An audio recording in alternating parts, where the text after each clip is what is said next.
Wales దేశంలో Evans Robert అని ఒక వ్యక్తి ఉన్నాడు. అతను బొగ్గుగంలో పనిచేస్తాడు. బాగా త్రాగుడుకు అలవాటై ఇష్టానుసారంగా లోకంలో జీవిస్తాడు. అబద్ధాలు, మోసాలు, విచ్చలవిడితనం, భయంకరమైన పాపం చేసేవాడు. అలాంటి స్థితిలో తన కుటుంబం తనను మార్చాలని ప్రయత్నం చేసింది, సమాజం మార్చాలని ప్రయత్నం చేసింది. కానీ ఇవాన్స్ రాబర్ట్ని ఎవరు కూడా మార్చలేకపోయారు. అయితే ఒకరోజు ఆ గ్రామంలో ఒక పాస్టర్ వచ్చాడు. పాస్టర్ వచ్చి బైబిల్ చేతికిచ్చాడు. ఈ బైబిల్ను చదువు, నీ జీవితాన్ని బైబిల్ చదువుతుంది అని చెప్పాడు. నువ్వు బైబిల్ చదివితే బైబిల్ నీ జీవితాన్ని చదువుతుంది అని చెప్పి వెళ్ళిపోయాడు. ఈయన ఏం చేశాడంటే ప్రతిరోజు రాత్రి ఒక్కొక్క వాక్యాన్ని చదివేవాడు. అలా చదువుతూ ఉంటే కొన్ని వారాల తర్వాత, కొన్ని నెలల తర్వాత ఆయన జీవితం మారిపోయింది. దేవుని వాక్యం ఆయన హృదయంలో నాటపడింది. ఆయన జీవితం మారిపోయింది. త్రాగుడు, చెడు వ్యసనాలు మారిపోయాడు. ఆత్మరక్షణ పొందాడు. వేల్స్ దేశంలో గొప్ప ఉద్యమం రావడానికి కారకుడయ్యాడు. కాబట్టి దేవుని వాక్యం ఆయన జీవితాన్ని మార్చింది. దేవుని వాక్యం అనేది మన జీవితాలను మారుస్తుంది. కనుక ఇక్కడ రాయబడిన మాట ఫిబ్రవరి 4:12 దేవుని వాక్యం సజీవమైనది. దేవుని వాక్యం ఎలాంటిదంటే జీవమంది. అది రెండవది బలము గలది. It was living and powerful. It is living and powerful. దేవుని వాక్యం సజీవమైనది, బలము గలది, శక్తివంతమైనది.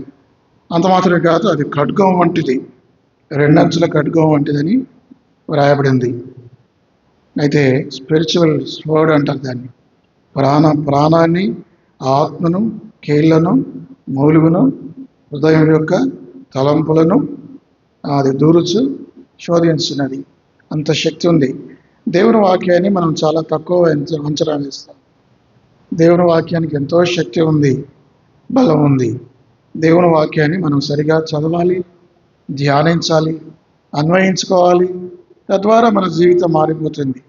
దేవుని వాక్యం చదవకుండా మనం మూలన పడేస్తే, ఒక కత్తిని మీరు మట్టిలో పడేస్తే ఏమవుతుంది? అది చిలువ పడుతుంది, తుప్పు పడుతుంది, దేనికి పనికి రాకుండా పోతుంది. దేవుని వాక్యం అనేది అలాగూ దాన్ని అక్కడ పెట్టడానికి లేదు. దాన్ని ఎప్పుడు కూడా దాన్ని సరి చేసుకోవాలి. ఇక్కడ దేవుని వాక్యాన్ని 7 విధాలుగా పోల్చారు. The 7 symbols of the word of God. 7 మరి ఆ యొక్క చిహ్నాలు, గుర్తులు ఏమిటో మనం చూద్దాం. మొట్టమొదటిగా దేవుని వాక్యం ఎలాంటిదంటే అద్దం వంటిది. దేవుని వాక్యం ఎలాంటిది? అద్దం వంటిది. అద్దంలో మన ప్రతిబింబం కనబడుతుంది, మన ముఖం కనబడుతుంది, అంతే కదా? ఒకవేళ అద్దం చూడకపోతే ఏమైంది? మీ ఇంట్లో అద్దం లేదనుకోండి, ఏమవుతుంది? మనం అలాగే మురికి ముఖంతోనే జీవిస్తాం, అట్లాగే తిరుగుతాం. ముఖం అందంగా కనపడాలంటే అద్దం ఉండాలి. అద్దంలో మనం చూసుకోవాలి. యాకోబు 1:23-25 వరకు. యాకోబు 1:23. ఎవడైనను వాక్యమును వినువారయుండి వాడైతే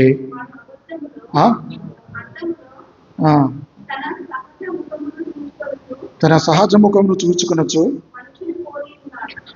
అద్దం ఎప్పుడు అబద్ధం కాదు. అబద్ధాన్ని చూపించదు, ఉన్నట్టుగా చూపిస్తుంది. కాబట్టి ఇక్కడ రాయబడిన మాట ఏంటంటే, ఎవడైనా ఒకడు అద్దాన్ని చూసుకుంటాడు. అద్దాన్ని చూసుకొని పక్కకి వెళ్తే ఏమవుతుంది? ముఖం జ్ఞాపకం ఉంటుందా? ఉండదు, మర్చిపోతాడు. కాబట్టి ఇంకా చదవండి.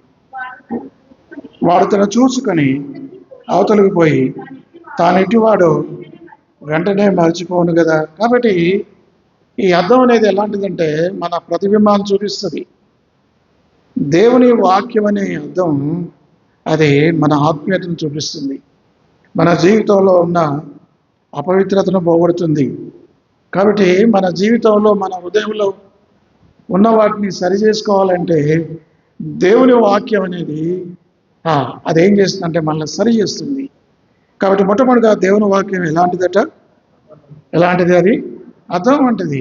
అద్దంలాగా ప్రతిబింబిస్తుంది. అద్దం వల్లే మన జీవితాన్ని ప్రతిబింబిస్తుంది. 2 కొరింథీ 3వ అధ్యాయం 18వ వచనం. 2 కొరింథీ 3వ అధ్యాయం 18వ అధ్యాయం 3:18. మనమందరమును ముసుగులేని ముఖముతో ప్రభు యొక్క మహిమను అద్దం వలె ప్రతిఫలింపజేయచ్చు, మహిమ నుండి అధిక మహిమను పొందొచ్చు. మనమందరమును ముసుగులేని ముఖముతో ప్రభు యొక్క మహిమను అద్దం వలె ప్రతిఫలింపజేయచ్చు. ఇప్పుడేమో అద్దం వలె, అద్దం ఏం చేస్తుంది? ప్రతిబింబాన్ని చూపిస్తుంది. మీరు సూర్యుని ఎదురుగా ఇట్లా పెట్టింది, ఆ సూర్యకిరణాలు ఇట్లా తిప్పితే అది ముఖం మీద పడుతూ ఉంటుంది. చిన్నప్పుడు అట్లా ఆడుకునే వాళ్ళని అద్దాన్ని చూపించి వేరే వాళ్ళ ముఖం మీద కొట్టేవాళ్ళు. వాళ్ళు దాన్ని చూడలేకపోయారు. అద్దం ఏం చేస్తుందంటే ప్రతిఫలింపజేస్తుంది, ప్రతిబింబం. ఇప్పుడు ఏది మనం బ్రతుకున్నప్పుడు, రేపు మనం పరలోకి వెళ్ళిన తర్వాత అప్పుడు అద్దంతో పని లేదు. ఎట్లా చూస్తాం మన ప్రభును? ముఖాముఖిగా. మనమందరమును ముసుగులేని ముఖముతో ప్రభు యొక్క మహిమను అద్దం వల్ల ప్రతిబింపలు చేయొచ్చు, మహిమ నుండి అధిక మహిమను పొందొచ్చు. ప్రభు ఒక ఆత్మచేత ఆ పోలికగానే మార్చబడుతున్నాం. కాబట్టి అద్దం అనేది మన జీవితాన్ని చూపిస్తుంది. అద్దాన్ని చూడకుండా ఉంటే మనం సరిదిద్దుకోలేము. మన తప్పుల్ని ప్రొద్దున లేచి పాచిముఖం వేసుకొని అద్దాన్ని చూడకపోతే అవంతా మురికి ఉంటుంది. అది సరిదిద్దుకోవాలి, కడుక్కోవాలంటే అద్దంలో చూసుకోవాలి. కొంతమంది ఆడవాళ్ళు పొద్దున్న లేచి అద్దాన్ని ముందు ఎక్కువగా గడుపుతారు. కాబట్టి దేవుని వాక్యమనే అద్దంలో మనం చూసుకోవాలి. మన తప్పిదాలు, మన పొరపాట్లు, మన పాపాలు అవన్నీ కూడా సరి చేసుకోవాలి. దేవుని వాక్యం ఎలాంటిది? మొట్టమొదటిగా అద్దము వంటిది అని చెబుతుంది. రెండవది, దేవుని వాక్యం ఎలాంటిదంటే దీపం వంటిది. చూడండి, 119వ కీర్తన 105వ వచనం. 119, 105. నీ వాక్యము నా పాదములకు దీపమును, నా త్రోవకు వెలుగునై ఉన్నది. రెండవదిగా దేవుని వాక్యం దేంతో పోల్చారంటే, దేంతో పోల్చారు? దీపముతో, వెలుగుతో పోల్చారు. అరణ్యంలో చీకట్లో నడుస్తున్న ఒక వ్యక్తికి ఎలా ఉంటుంది? దారి తెలుస్తుందా? దారి తెలియదు. పూర్వకాలంలో యూదులు ఏం చేసేవాళ్ళంటే ఈ కాళ్ళకు దీపాలు కట్టుకొని నడిచేవాళ్ళు. అంటే దీపాలు కట్టుకొని నడుస్తూ ఉంటే వాళ్ళకు ఆ బాట, ఆ మార్గం వాళ్ళకు కనబడేది. కాబట్టి దేవుని వాక్యం అంధకారమైన బ్రతుకులని వెలిగిస్తుంది. చీకటమైన బ్రతుకులు ఏం చేస్తుందంటే అది దేవుని వాక్యం మొట్టమొదటిగా అద్దం లాంటిది, రెండవదిగా దీపం లాంటిది. మీరు చీకటిలో చీకటి ఉన్నప్పుడు లైట్ వేయండి, చీకటి వెళ్ళిపోయి ఇల్లంతా వెలుతురుతో నిండుతుంది. చిన్నప్పుడు మేము ఏం చేసేవాళ్ళం అంటే, నేను చిన్నగా ఉన్నప్పుడు 10 సంవత్సరాల వయసులో మా ఇంట్లో కరెంట్ లేదు. రోజు ఆ కందిని బుడ్డి తూడ్చే బాధ్యత ఎవరిదంటే నాది. నేను తుడవాలి, దాంట్లో కిరోసిన్ పోయాలి, పత్తి పోయాలి. అది ప్రతిరోజు చాలా పెద్ద ఇల్లు, 2-3 దీపాలు వెలిగించాలి. చీకటిగా ఉండేది, వెలిగించేవాడిని. అలాగే రెండవది, దేవుని వాక్యం దీపం వంటిది, అది వెలుగు వంటిది. నీ వాక్యము నా పాదములకు దీపమును, నా త్రోవలకు వెలుగు. అంటే అర్థం ఏంటంటే దేవుని వాక్యం మనల్ని గైడ్ చేస్తుంది. దేవుని వాక్యం మనల్ని ఏం చేస్తుంది? నడిపిస్తుంది, సరి అయిన మార్గంలో వెళ్తుంది. దేవుని వాక్యం లేకుండా ఎట్లా పడితే అట్లా వెళ్తాం. మన రిలేషన్స్ సరిగ్గా ఉండవు, మన ఆత్మీయ జీవితం సరిగ్గా ఉండదు, ఎలా ప్రవర్తించాలో మనకు తెలియదు, ఎవరితో ఎలా మాట్లాడాలో, ఎలా నడుచుకోవాలో. మనల్ని సరి అయిన మార్గంలో నడిపించేది ఏమిటట? దేవుని యొక్క వాక్యం. దేవుని వాక్యం దీపం వంటిది, వెలుతురు వంటిది. అది అంధకారమయమైన బ్రతుకుని వెలిగిస్తుంది, చీకటి బ్రతుకుల్ని వెలిగింపజేసేది దేవుని వాక్యం. నా హృదయంలో ఉన్న చీకటిని తొలగించేది దేవుని వాక్యం. నా హృదయంలో ఉంటే ఆ చీకటి తొలగించబడుతుంది. సామెతల గ్రంథం 6వ అధ్యాయం 23వ వచనం. సామెతలు 6:23. ఆజ్ఞ దీపముగాను ఉపదేశం వెలుగుగాను ఉండును, శిక్షార్థమైన గద్దింపులు. ఆజ్ఞ ఎలా ఉంటుందట? ఆజ్ఞ అంటే దేవుని వాక్యము. ఆజ్ఞ అంటే ఏంటి? దేవుని యొక్క ఉపదేశాలు, వాక్యాలు, నిబంధనలు, మాటలు.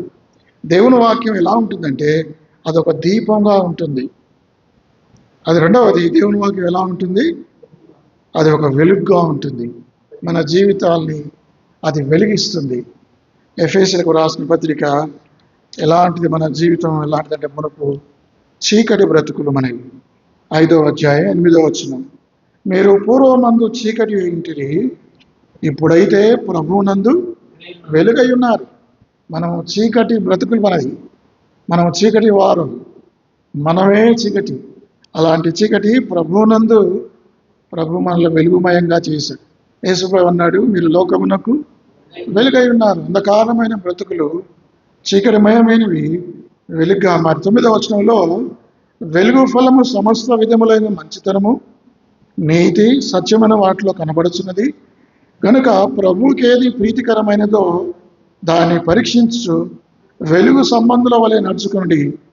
కాబట్టి వెలుగు సంబంధుల వలె నడుచుకోవాలి. కాబట్టి చీకటి బ్రతుకులు మనం ఉండకూడదు. ఎలా ఉండాలంటే వెలుగుగా ఉండాలి.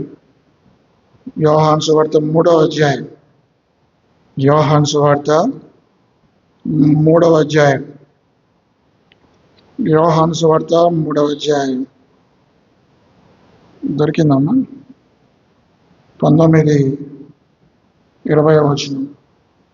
యోహాను సువార్త 3వ అధ్యాయం 19-20. వెలుగు లోకమునకు వచ్చింది కానీ తమ క్రియలు చెడ్డమైనందున మనుషులు వెలుగును ప్రేమింపక చీకటిని ప్రేమించిరి. దుష్కార్యము చేయి ప్రతివాడు వెలుగును ద్వేషించును. కాబట్టి వెలుగునొద్దకు రాడు. వాడు చీకటిలో ఉంటాడు, అంధకారంలో ఉంటాడు. కాబట్టి తమ క్రియలు చెడ్డమైనందున మనుషులు ఏం చేశారు? వెలుగును ప్రేమింపక చీకటిని. అంటే అర్థం ఏంటిది? ఇక్కడ మన కాంటెక్స్ట్లో ఏంటిది? వెలుగును ప్రేమించలేదంటే ఏం ప్రేమించలేదు? వాళ్ళు దేవుని వాక్యాన్ని ప్రేమించలేదు. ఎవరు దేవుని వాక్యాన్ని ఎందుకు ప్రేమించట్లేదు? ఎందుకు ప్రేమించారు? దేవుని వాక్యం దగ్గరికి వాళ్ళు రారు. దేవుని వాక్యం వాళ్ళు వెలిగింపరిస్తారు. అంటే పాపం బ్రతుకులు. నాగిరెడ్డిగూడలో అతను ఉండేవాడు, బాగా సిగరెట్ తాగేవాడు, ఇచ్చలేగా తిరిగేవాడు. నేను అడిగేవాడిని, ఎందుకు నీ భార్య చర్చికి వస్తుంది, సండే స్కూల్ తీసుకుంటుంది, నువ్వెందుకు రావు బ్రదర్ చర్చికి అంటే అనేవాడు. ఏముందన్న చర్చికి, ఎవరు బాగుంటారు అనేవాడు. వాస్తవానికి ఎందుకు చర్చికి రావట్లేదంటే చర్చికి వస్తే సిగరెట్లు మానివేయాలి, పాప పనులు మానివేయాలి. అది మానివేయటం ఆయనకు ఇష్టం లేదు. కాబట్టి చీకటిలో పాప బ్రతుకులో జీవించాలి. అంధకార క్రియలు అటు వెలుగునొద్దకు రాడు, మందిరానికి రాడు, దేవుని వాక్యాన్ని చదవడు, దేవుని వాక్యాన్ని హృదయంలో ఉంచుకోడు. సరే, రెండవది దేవుని వాక్యం ఎలాంటిదంటే మొట్టమొదటి దేవుని వాక్యం అద్దం వంటిది. అద్దం ద్వారా మళ్ళీ మనం సరి చేసుకోవాలి, రెక్టిఫై చేసుకోవాలి. మన పాపాలను అద్దంలో చూసుకొని సరిదిద్దేస్తుంది అద్దం. అద్దం అనేది మళ్ళీ సరిదిద్దుతుంది. రెండవది వెలుగు దీపం అనేది మనల్ని సరైన మార్గంలో నడిపిస్తుంది. అది రెండవది. ఇక మూడవది దేవుని వాక్యం ఎలాంటిదంటే the word of God is like A sword. ఇందాక మనం చదివాం హెబ్రీ 4వ అధ్యాయం 12వ వచనం. హెబ్రీ 4:12. ఎందుకనగా దేవుని వాక్యం సజీవమైనదై బలముగలదై రెండంచులుగా ఎటువంటి ఖడ్గము కంటేనో వాడిగా ఉండి ప్రాణము ఆత్మ కీళ్ళు మూలుగును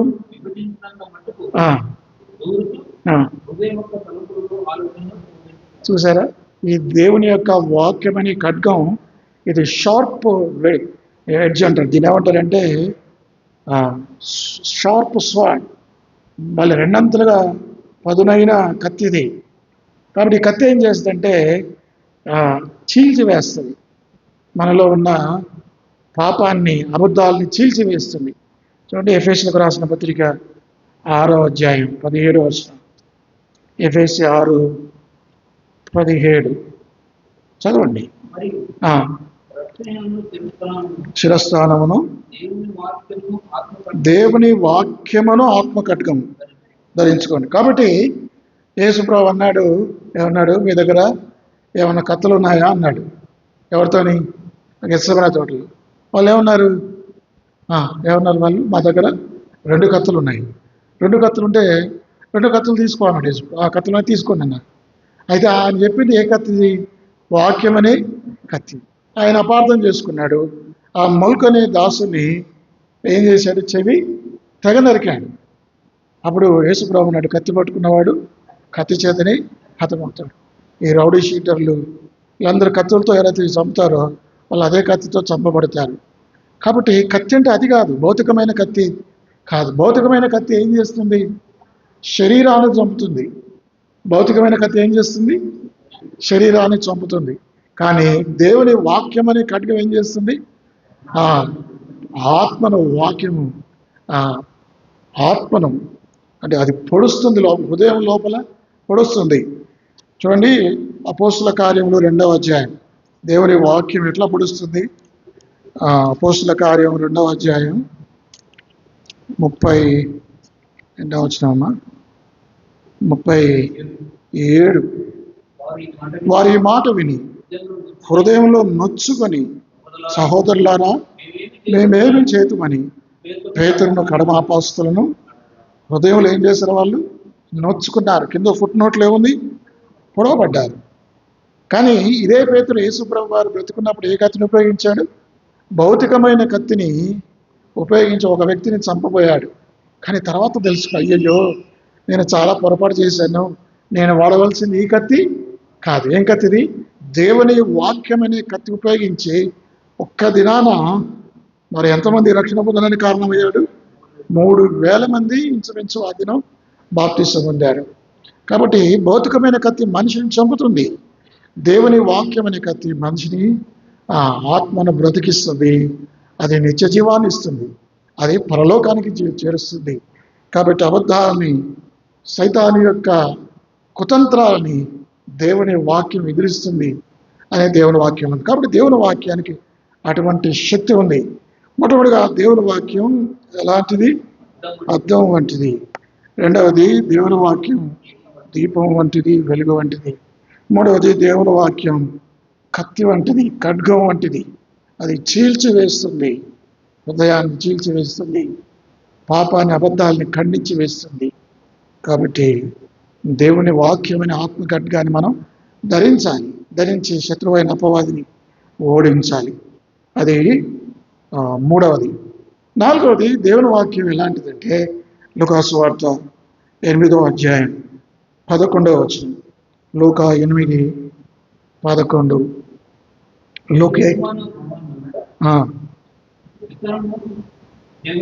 విత్తనము దేవుని, అంతే.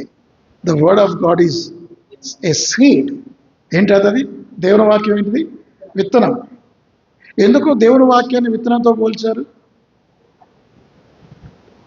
చెప్పండి, దేవుని వాక్యాన్ని విత్తనంతో ఎందుకు పోల్చారు? విత్తనంలో జీవం ఉంటుంది. విత్తనంలో ఏముంటుంది?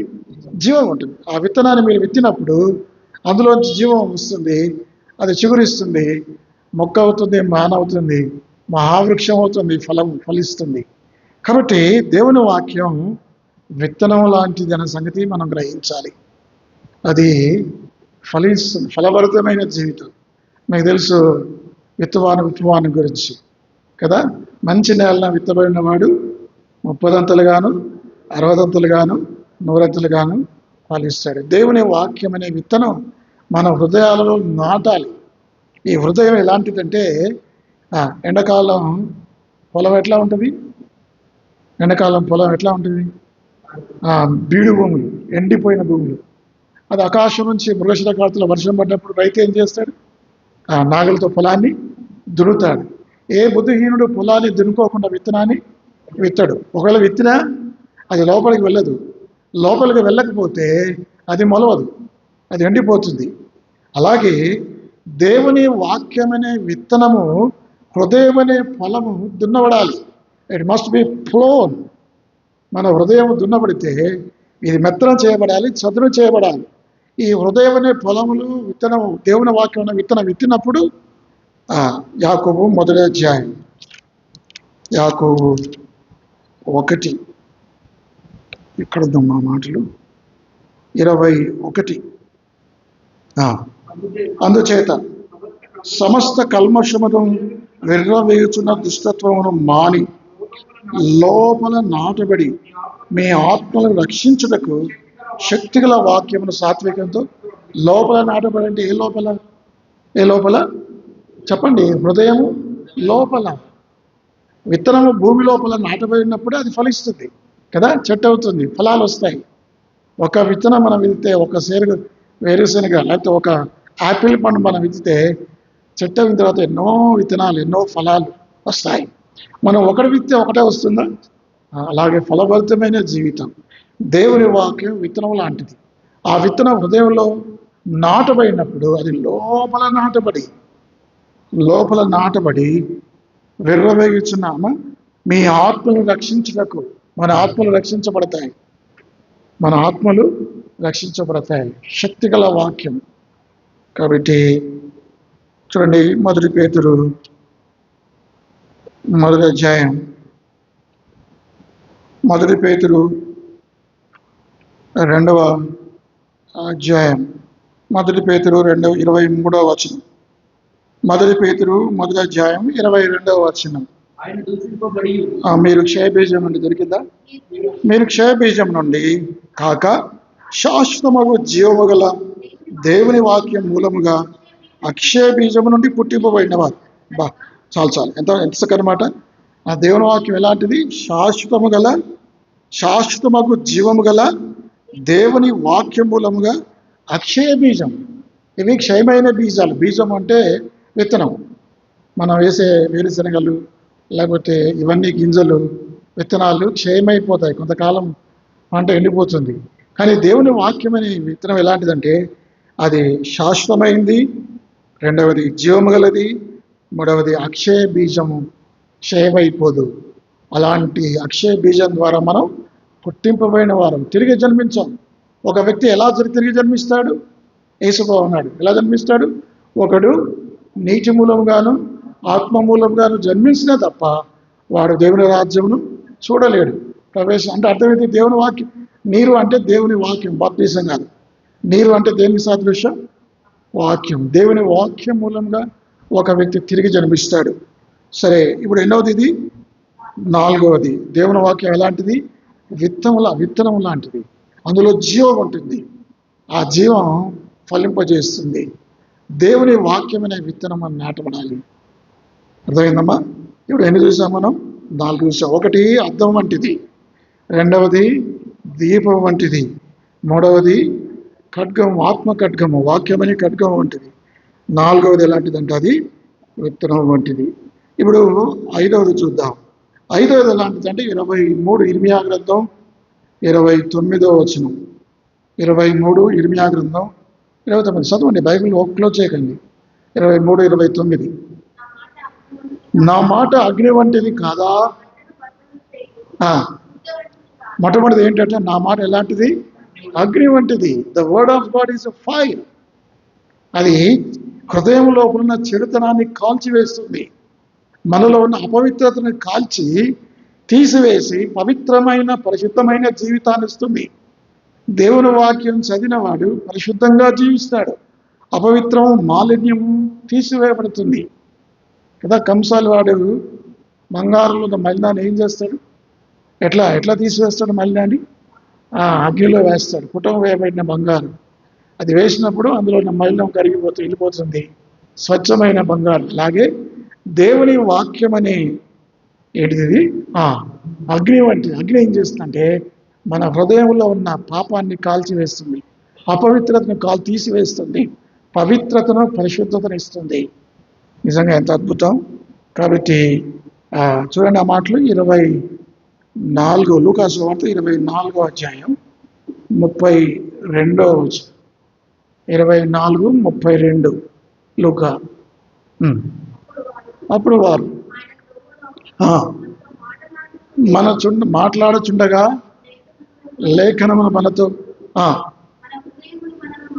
మన హృదయం మనతో మండుచుండలేదా? చాలు. యేసుప్రభువారు ఎమ్మాయి గ్రామంలో 2 శిష్యులు వెళ్తున్నప్పుడు ఏమైంది? వాళ్ళ హృదయాలు ఏమయ్యాయట? మండిపోయాయి. అంటే కోల్డ్. కాబట్టి ఈ చల్లదనాన్ని ఏం చేస్తుంది? తీసివేస్తుంది. చల్లదనం అనేది అక్రమ విస్తరించడం చేత అనేకుల ప్రేమ చల్లారిపోతుంది. కాబట్టి ఈ చల్లదనం పాపానికి, అక్రమానికి సాదృశ్యం. కాబట్టి ఈ అగ్ని ఏం చేస్తుందంటే దేవుని వాక్యం అనేది హృదయాలను మండిపజేస్తుంది. ఆ యొక్క అమ్మాయి గ్రామంలో ఇద్దరు శిష్యులు ఏమంటారు? ప్రభు మాతో మాట్లాడుతున్నప్పుడు, ధర్మశాస్త్రం, ప్రవక్తల లేఖనాలు ఆయన మనతో చెప్తున్నప్పుడు మన హృదయం మండిపోలేదా?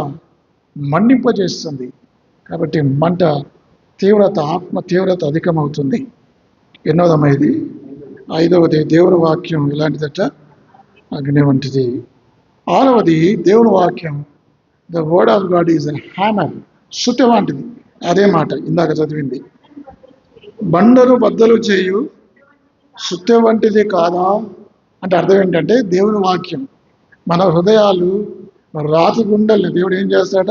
మీలోంచి రాతి గుండెను తీసివేసి మాంస గుండెని ఇస్తాడంటే, అంటే కఠినమైన హృదయాలను దేవుడు మారుస్తాడు దేవుని వాక్యం చేత. మనలో ఉన్న హార్ట్ అంటారు దీన్ని, కఠినమైన హృదయం. ఇట్ మస్ట్ బి ఫ్లో, అది పగలగొట్టబడాలి, విరగొట్టబడాలి. దావీదంటాడు, విరిగి నలిగిన హృదయాన్ని నీవు నీకు ఇష్టమైన బలులు. దేవుని వాక్యం మన హృదయాన్ని విరగొడుతుంది. ఇప్పుడు మీరు ఎప్పుడైనా బండలు కొట్టే వాళ్ళు సుత్తే కొడతారు చూసారా?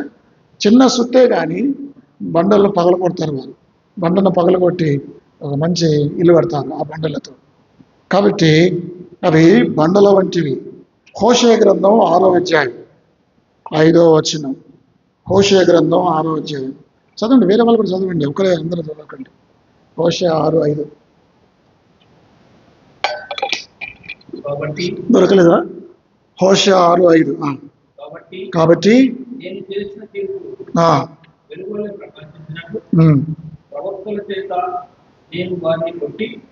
ప్రవక్తల చేత వారిని నేను కొట్టి బద్దలు చేసి ఉన్నాను. కాబట్టి సుత్తే, దీని ఏమంటారు అంటే హ్యామర్ అంటారు.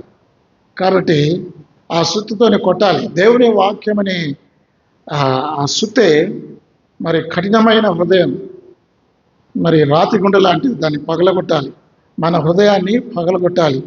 సరే, దేవుని వాక్యం ఎలాంటిదంటే, దేవుని వాక్యం ఎలాంటిదమ్మా? సుత్తె వంటిది. ఈ సుత్తె బండలను పగలగొడుతుంది. మన హృదయాలు ఎలాగున్నాయి? రాతి గుండె వలె మన గుండెలు ఉన్నాయా? మరి మన బండల గుండెలు పగలగొట్టబడాలి, అవి మెత్తన చేయబడాలి, సాధు చేయబడాలి, విరగొట్టబడాలి. దేవుని వాక్యం ఒక సుత్తె వంటిది. అది ఎన్నవది? చివరిది 7వది ఎలాంటిదంటే దేవుని వాక్యం అంట ఆహారం వంటిది. 1 పేతురు 2వ అధ్యాయం 2వ వచనం. దేవుని వాక్యం ఎలాంటిది?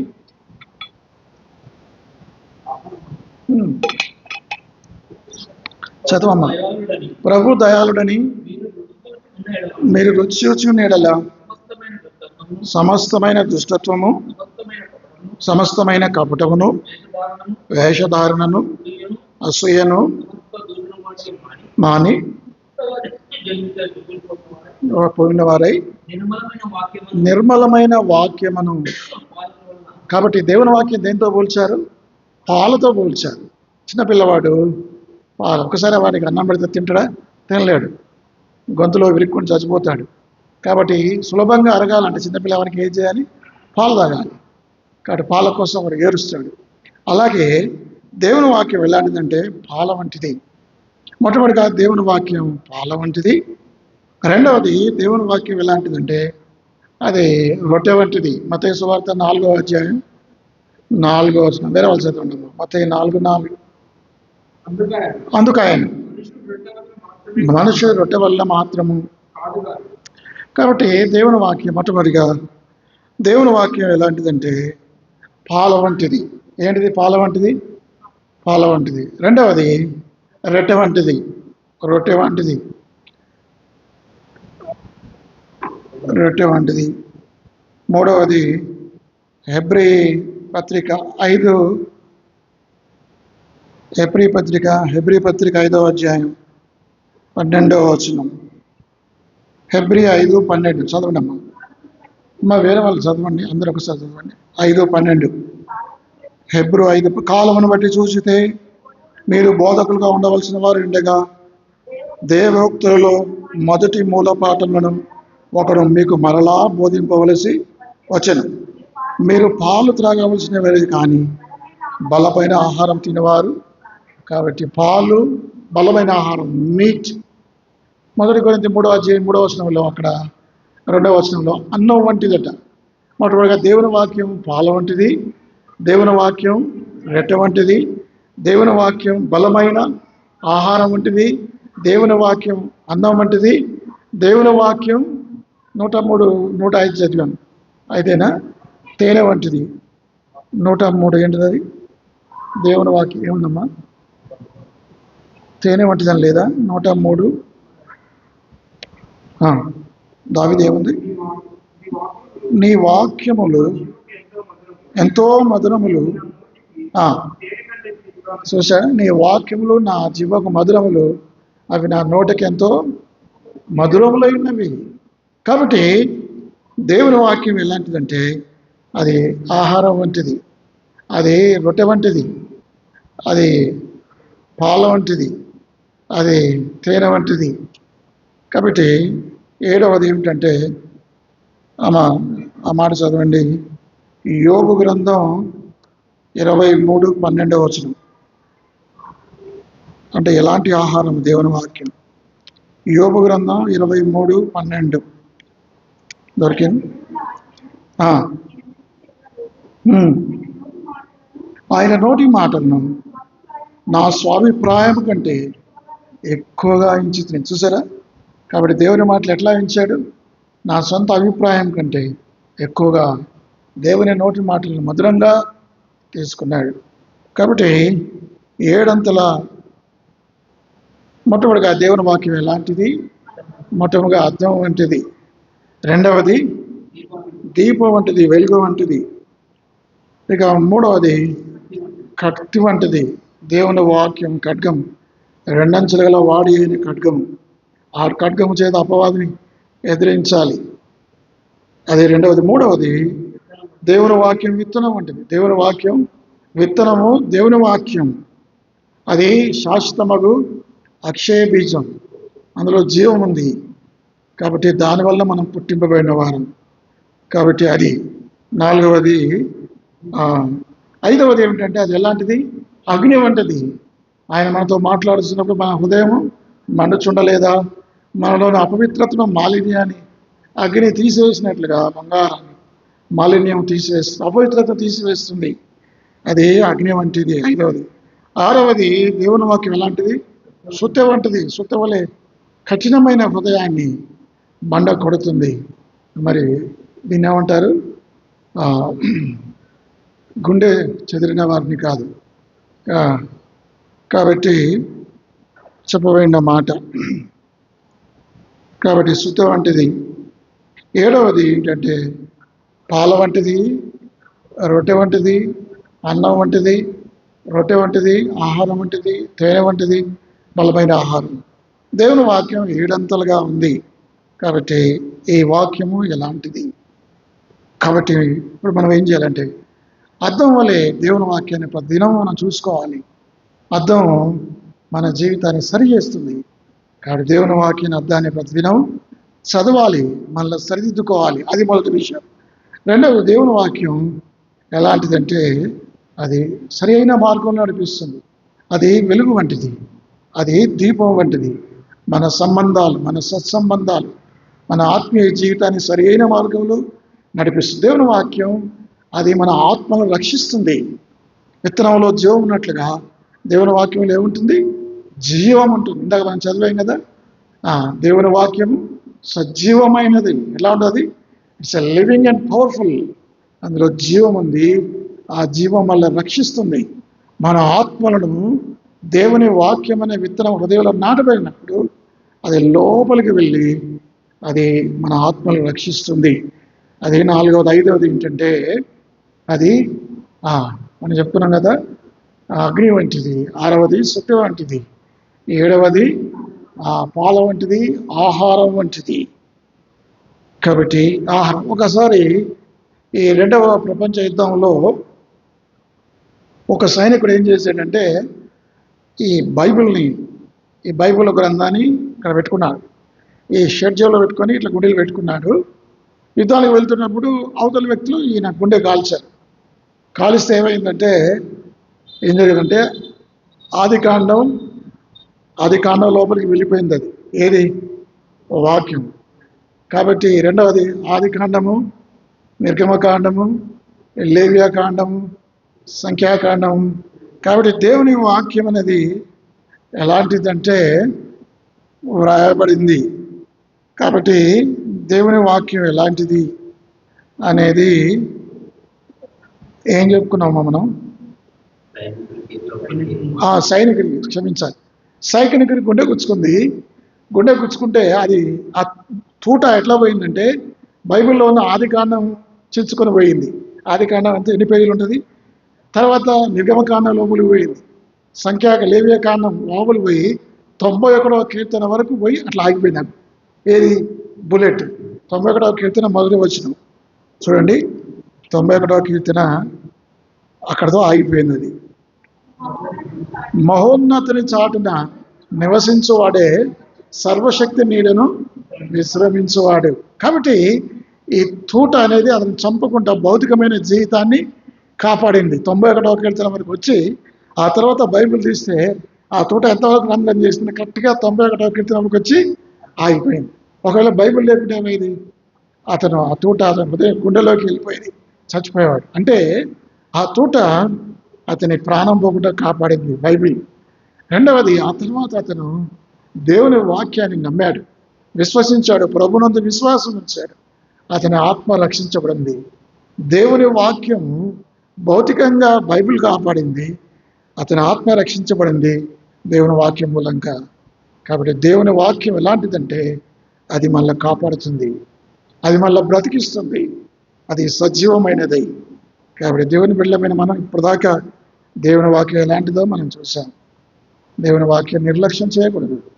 బైబిల్ చదవకుండా మీరు మానకూడదు. ప్రతి దినము దేవుని వాక్యం చదవాలి. నేను చాలా రోజుల క్రితం ప్రతి రోజు 10 అధ్యాయాలు చదివేవాడిని. దేవుని వాక్యాన్ని కంఠోపాఠం చేసేవాడిని. ఎన్నో వచనాలు మెమరైజ్ చేసి దాన్ని పట్టేవాడిని. కాబట్టి వచనాలు అవేం చేస్తాయంటే మనం పాపం చేయకుండా అడ్డుకుంటాయి, శోధనలో ప్రవేశించకుండా. దేవుని వాక్యం నాకు నిద్ర అన్నప్పుడు ఏం చేస్తాను? వచనాలు వల్లించి వేస్తాను. కాబట్టి దేవుని వాక్యం అంత ప్రశస్తమైంది, శక్తివంతమైంది.